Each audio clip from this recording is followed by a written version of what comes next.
Just this past Saturday, I actually got to watch one of my most anticipated films of the year. This actually ranked number 9th on that list, and the movie was in fact Novocaine.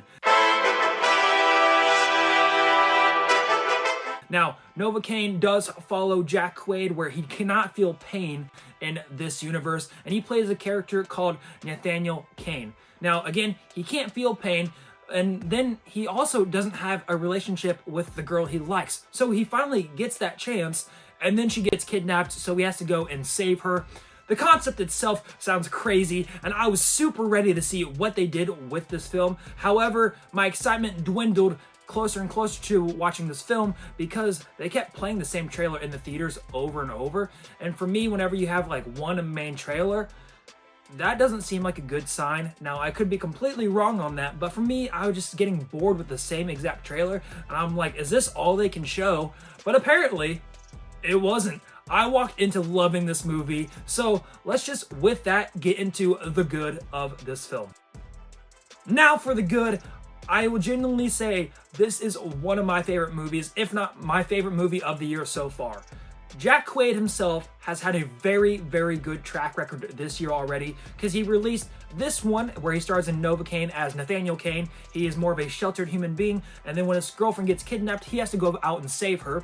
And then he also starred in Companion, which is another rom-com horror film, and I thought both of these movies were really good, and actually, Companion is actually my second favorite film of the year so far that is released this year. So, Jack Qauid was having a really good year for himself, and so I was excited to see if this movie would live up to the hype, and it did. Jack Qauid does a really good job in this role, portraying a guy that can't feel pain, and I watched so many interviews with him talking about how it was so difficult for him to perceive a fight scene and just not feel pain and reflect that, because there's times in those stunt coordination scenes where you have someone fake punching you and they just can't flinch. So he is getting punched and he just has to act like he's not getting hit at all, which takes a lot of coordination. I even heard in this interview that this actually ruined his filming for some of his scenes on The Boys because he got so good at not flinching. But believe it or not, that just takes a lot of work of having to relate to someone or something that they can't feel pain, and our normal human responses would be to flinch or to, oh no! But he just has to stand there and act like he's just long and lanky and just kind of his body is in control of itself in some way. And so he feels unfamiliar to this scene and to the whole plot, which makes it really, really good. He also is very compelling with all of his character traits in this film. They make you feel really sorry for him because he's kind of sheltered in the very first half, but then you just keep on cheering for him as the action scenes go on and what he's doing to these people. Even though it's terrible, it is very, very fun to cheer for this character, and I think that was really good for him. One of the other standout parts of this film is actually Amber Midthunder, who played his girlfriend in the film. Now, she did a solid performance. It was nothing outstanding, but their chemistry together with Jack Qauid and Amber Midthunder, it made me really care for the relationship. Now, I say relationship, but it's really just more of a one-night stand type of thing, but the way they act, it seems like they have been in a relationship for a couple months now at this point. And so they've only had one night stand, and at this point, they feel like a couple, and it's really crazy to see how just them acting makes it feel so natural. And that was a really good thing, because this movie, even though it is an action film, it is also a rom-com at the best of it. So there is so much in this film that I really loved. Now, I said action scene. The action scenes itself are so brutal. There's that one part in the film where someone's arm or bone in their arm goes through the arm and they end up killing someone with it. It is crazy. There's a lot of people in the theater where people were just gagging. Oh man, it was so fun, and I just had a hard time just not laughing and not having fun with this because this was so good. The jokes in this film were also really well done. There's scenes in the trailer where Jack Quaid's getting tortured and he just has to play it off, and he uses as many one-liners as possible to make this film work, and I really, really did love this film. I honestly think this is going to be one of my favorite films of the year. And so I'm excited for you guys to see this film as well. But that was all really I had for the good. There's a lot of things that did happen in this film. Oh, one other thing I would say is that the attention to detail was also very well done. Now, again, Jack Qauid can't feel pain, and so they do a lot of attention to details on whether he can't eat certain items, or even there's one part where he's in the shower and they have a scene where he flips open the shower knob to turn on the shower, and there's a marker there to tell him when it's too hot for his body so he doesn't get burnt. Like, even those small attention to details were mind-boggling to me, because it made me think about what these people with these actual genetic disease have to go through, and I would not have even thought of that. So they did their research, and it looked really well done. Again, that's all I really had for the good, so let's get into the mixed. So, moving into the mix section, there's not much I really wanted to touch on in this section except for one thing, and that is actually Jacob Batalon himself. Jacob Batalon does a really great performance in this movie. However, if you've seen the Spider-Man films, he doesn't do much different things than what you've seen in those films. He does play the guy in the chair for this film as well, and he's only in it in the back half realistically. They do give him a lot of funny jokes and funny scenes, but he is still playing the same character. Now, that's not saying this is bad. That's not saying that he did a great job, but it is saying that if you're willing to see him do something different, this isn't it. He gives a solid performance, but it's nothing out of the ordinary for him. This is more of just typecasting, in my opinion. And so I would love to see him come back in a sequel and have more of an action role, but We'll see. They said that they are developing a sequel and they have an idea ready for it. They just have to wait for the box office. So if you guys haven't seen the movie yet, please go out and do it so we can actually get a sequel to this film. With all that being said, let's move on to the negatives. All right, so with the bad, there actually weren't many negative things about this film for me. However, if I did have to say a couple of negatives, one of them would be the use of green screens in the car chase sequences. Now, it didn't really stick out to me as much, but if you clearly look, you can clearly tell that they are using green screens in the car chase scenes, and just it doesn't feel as realistic as possible. Again, it didn't take me out of the film at all. The story and the action itself in those scenes were done really well, so I didn't really give a care about it. But if you're one of those people that kind of analyze it and that just kind of turns you off of the film just because they use that much green screen, that is going to be a negative for you. Again, I like the story enough to where that didn't bother me, but if you guys are like, man, that looks bad, I could agree with you. The final thing I wanted to be able to talk about in this bad section is actually how predictable the movie can be. Now, if you've seen a lot of these types of movies where they're action comedies, they do a lot of different twists and things like that, and I'm going to say that I actually guessed the twist for this film before I even saw it.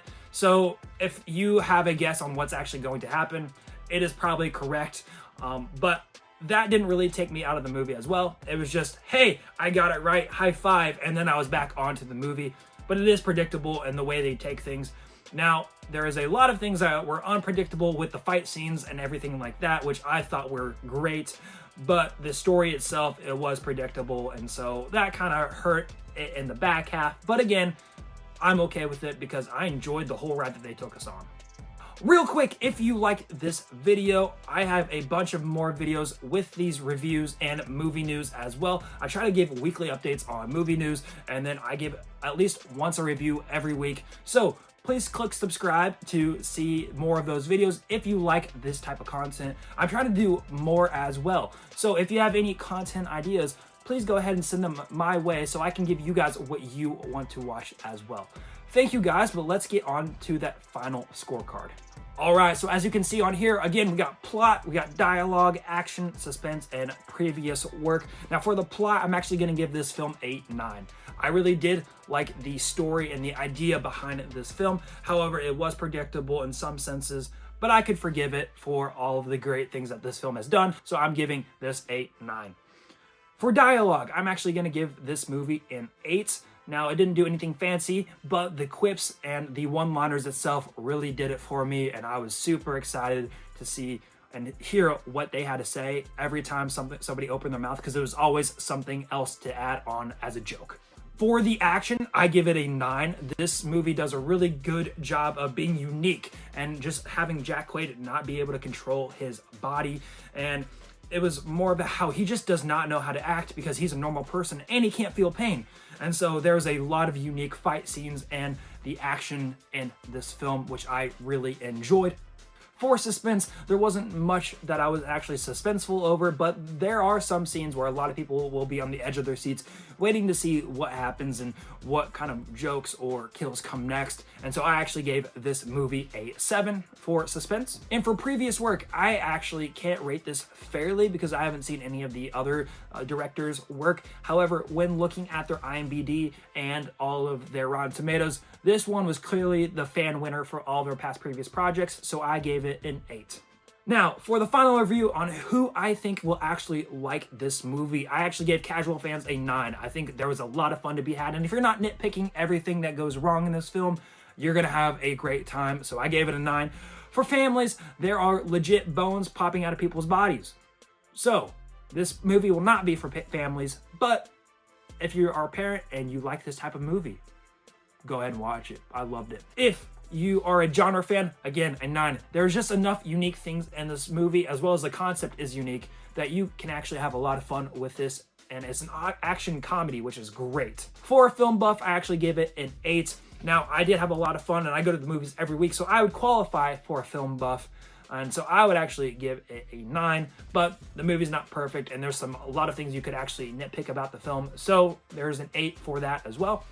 And then for critics, I gave it an 8 as well. Again, if this is your type of movie, you're gonna have fun with it, but if you're not a huge fan of all of like the blockbuster side of things, you could nitpick it as well. So with all of that being said, I'm gonna give you the ideas of whether you should skip, stream, or run to the theaters for this film. And if you're a casual fan, I say run to this film. I really, really did enjoy this, and I think you will too. For families, I obviously say skip unless you are a parent and want to watch this on your own, but as a family as a whole, you should not be watching this movie with your kids. For genre fans, I actually think that you should run to the theaters for this one. This one is really unique, and I had a lot of fun with it. I want you guys to go and support this film. For film buffs, again, I say you go to the theaters. This one had a lot of good things that I really enjoyed. So run to the theaters, and critics have already seen it. So go ahead and list whether you would do one of these, or even if you're interested in going to this film at all after this review. Now, like I've been saying throughout this whole video, this was on my top 10 most anticipated list of the year for films, and I walked out loving this film. I'm sure this will probably be on the top 10 at the end of the year as well. So if you like this review, I would actually like you guys to go ahead and subscribe and then go click on another one of my reviews. This one is probably one of my favorite ones I've done so far. But if you like movie news as well, I have covered a whole couple weeks full of movie news that you can actually go back and rewatch and get some other things with it as well. I give time codes in the descriptions so that you guys can kind of stick to what pieces of news that you would like, and so that you don't have to watch the full 40-minute video that I have for you guys. But thank you guys for watching this. And again, if you have any content ideas, let me know in the comments below, because I want to hear what you have to say and give me some ideas on what you want me to do so that you guys can have the things about movies that you want. So have a good week, everyone, and stay safe out there.